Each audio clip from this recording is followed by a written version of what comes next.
Hello guys, सत श्री अकाल साਰਿਆਂ ਨੂੰ। आज मैंने मतलब सोशल मीडिया पे वैसे मैं एक्टिव हूँ, जैसे आप फेसबुक के जरिए या इंस्टाग्राम के जरिए या यूट्यूब के जरिए मेरे से बात कर लेते हो।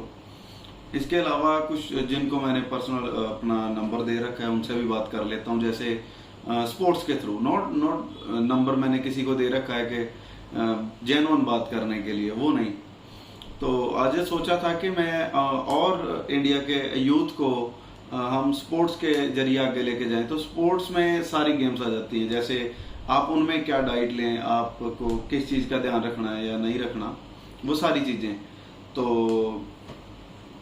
और भी बहुत सारी चीज़ें हैं जो यूथ है वो स्कूल में बहुत बच्चों का मैसेज आते हैं। कोई 5th क्लास में तो वो भी मैसेज करता है कि सर मैं कैसे गेम स्टार्ट कर सकता हूँ। 5th क्लास वाला बहुत छोटा होता है, जबकि 6th 7th ये भी बच्चों के मैसेज आते हैं। तो कुछ बहुत मैच्योर के भी आते हैं जिनकी एज लगभग 35 से 40 साल है, वो बोलते हैं मुझे भी गेम करनी है, मेरे 2 बच्चे हैं और वगैरह।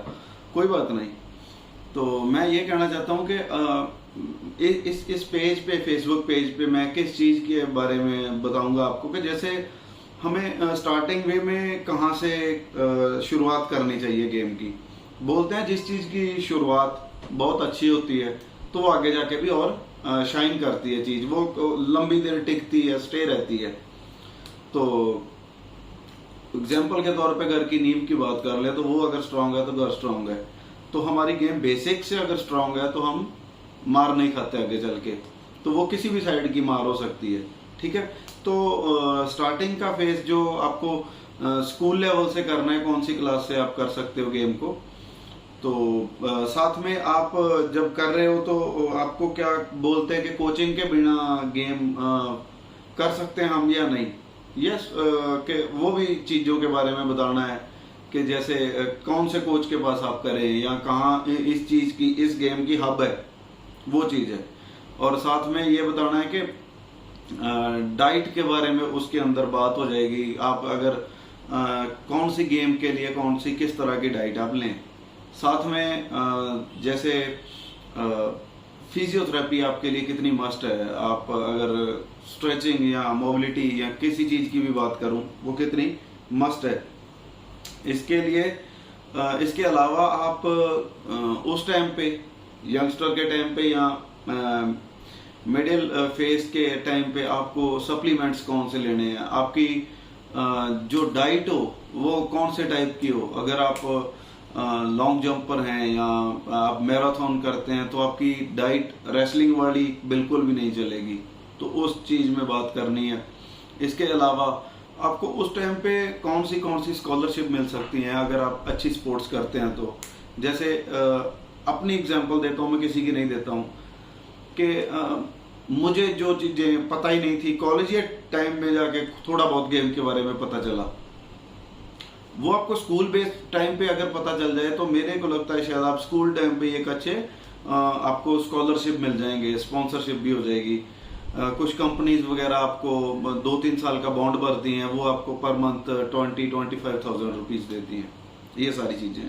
इसके अलावा आप की जो मतलब आने से पहले, आप स्पोर्ट्स में आने से पहले क्या फिजिक हो, आपकी फिजिक के बारे में बात करनी है, कौन सी फिजिक इस गेम के लिए बेस्ट है, वो सारी चीजें। देन अगर बहुत सारे बंदों के मैसेज आते हैं अबाउट स्टेरॉइड क्या है, लेनी है कि नहीं लेनी है, क्यों लेनी चाहिए, क्यों नहीं लेनी चाहिए, ये सारी चीजों के बारे में बताना है। कोई स्टेरॉइड्स ऐसी होती हैं जो हमें पता नहीं है वो स्टेरॉइड है, और जब हम इंजर्ड हो जाते हैं तो डॉक्टर हमें इंजेक्ट कर देते हैं। तो उस टाइम पे हमें करना क्या चाहिए। और जब हम कंपटीशन खेलने जाते हैं उसमें मेडल आता है, जब हम अपना सैंपल देते हैं फॉर डोपिंग, वो पॉजिटिव हो जाता है।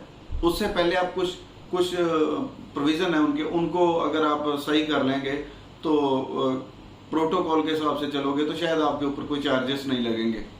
ये सारी चीज़ों के बारे में बात करूँगा। और सप्लीमेंट्स के बारे में भी बता दिया तकरीबन मैंने कि सप्लीमेंट्स अगर आपको शुरू के फेज में कितनी क्वांटिटी में लेने हैं, कौन से लेने हैं, दूसरे क्वांटिटी में कौन से लेने हैं और कब लेने हैं।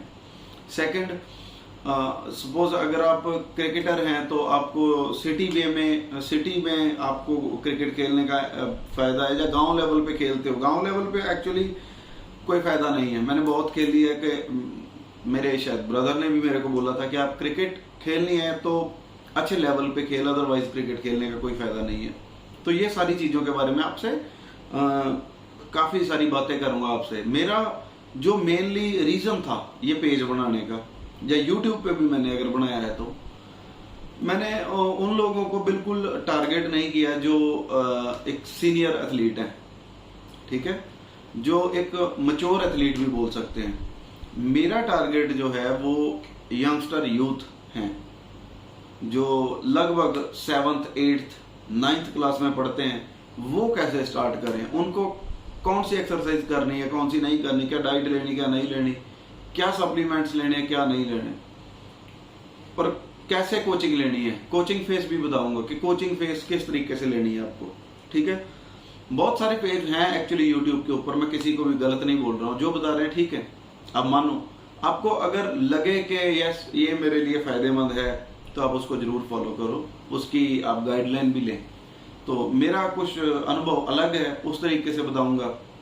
ये नहीं, हर चीज का सोल्यूशन यही नहीं होता कि आप गिव अप कर देते हैं या आप बहुत ही ज्यादा हार्ड वर्किंग है। हार्ड वर्किंग भी होना बहुत अच्छी बात है और गिव अप ना करना भी बहुत अच्छी बात है, पर सिचुएशन देखी जाती है, ठीक है।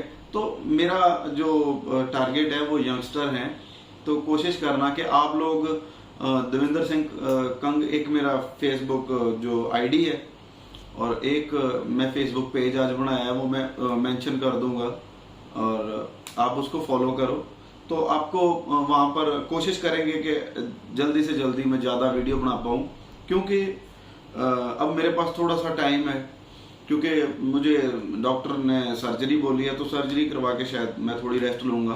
तो कोशिश करना कि आप सब वो फॉलो करें, तो आपसे ढेर सारी बातें करूँगा, आपको पता चलेगा कि कैसे क्या करना है। मेरे बारे में भी थोड़ी शायद मैं अपने बारे में भी पर्सनल बातें करूँ। तो मिलते हैं नई उसके अंदर वीडियो में। तो प्लीज़ आप यूट्यूब चैनल के थ्रू मेरा फेसबुक पेज सब्सक्राइब कर लें या उसको लाइक कर दें। Thank you so much.